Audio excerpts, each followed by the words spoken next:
I'm Jacob Rascone, live in Kerrville. Last week, 750 girls were having fun at Camp Mystic. This morning, just moments ago, the devastating update from Camp Mystic that 27 total, including counselors and girls, are confirmed dead, did not survive the devastating flooding. In a brief statement that they posted from Camp Mystic, once again, they say, "Our hearts are broken alongside families who are enduring this unimaginable tragedy. We're praying for them constantly." They go on to say they've been in communication with local and state authorities, tirelessly deploying extensive resources to search for those missing. They say they are deeply grateful for the outpouring of support from community, first responders, and officials at every level.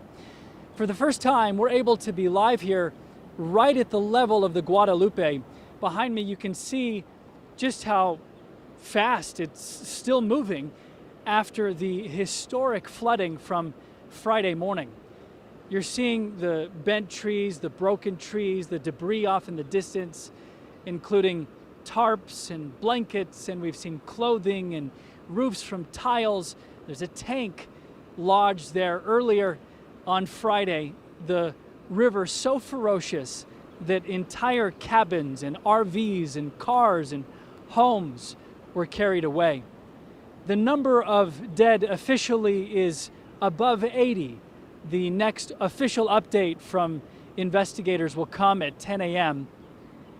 The number of rescued was up to 850 or so. And so, Steph, as we know that we'll be live here all morning long and continuing into tomorrow, we know that it's impossible really to describe the impact, which will be felt for years and years to come. Steph, over to you. Yeah, Jacob, thank you for setting the scene for us. That river looks like it is still raging, even though you and I were talking before, it has receded quite a bit. Yeah, in fact, it did about a day later by 20 feet, but it spiked in 45 minutes, 20 feet above flood stage. So just devastating. You know, this entire weekend has just been devastating. You and I both know when one mother grieves, we all grieve. And as these stories unfold, I have an 8-year-old son, you know, classmates will not return next year. These circles are, you want to say small, but very big in the Houston community. And I just want to set the scene very quickly for those who maybe don't have children or don't know the situation. Houstonians send their children to these camps. Oh yeah, sleepaway camps are very popular. It's exciting for families. It's exciting for the kids. You know, think Camp Mystic since, you know, the mid-20s, so since 1926, have been welcoming in girls. Camp La Junta, Waldemar. These are popular camps that have been around for so many years. So many generations have been a part of that, and they've loved it. They've had fabulous times. So this was an exciting time. I think right now is not only difficult for families who, of course, are in mourning, but there's a bunch of families who have survivor's guilt. I've talked to so many moms that have said, you know, my daughter spent a month in Bubblegum Cabin, which was the cabin that was swept away. Her daughter was in there for a month.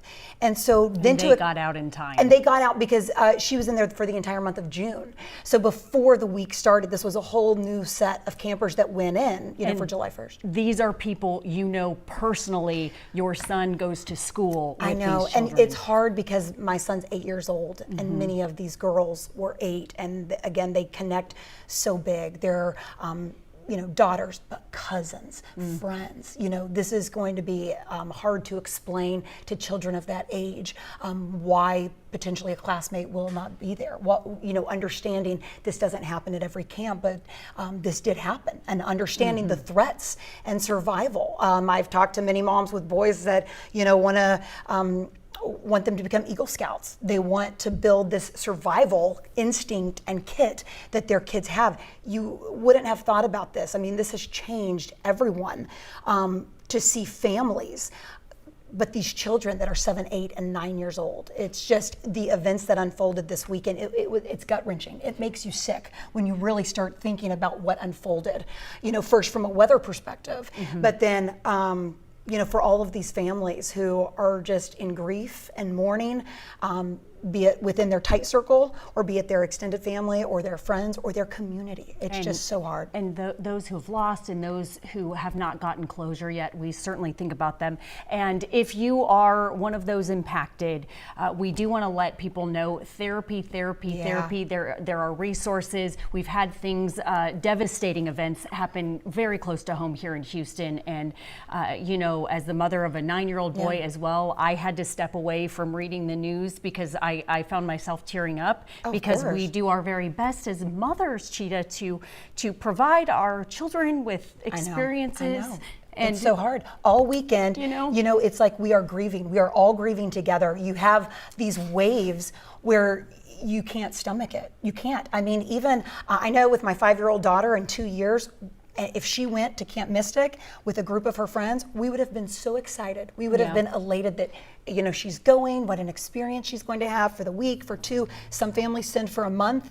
And never do you think that in the middle of the night you're going to start receiving texts that which campers are accounted for. You don't think of that.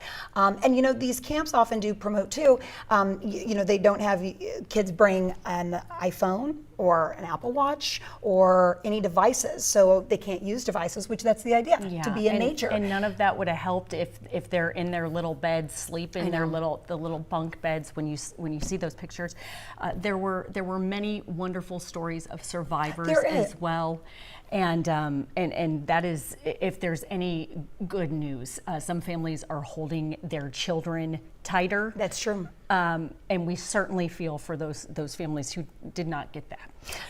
We do have everything you need to know about this situation. It is very emotional to, you know, try to remain composed as we have children of that age, including what you can do to help those impacted by the flooding. We have all of that information on khou.com. And Cheetah, unfortunately,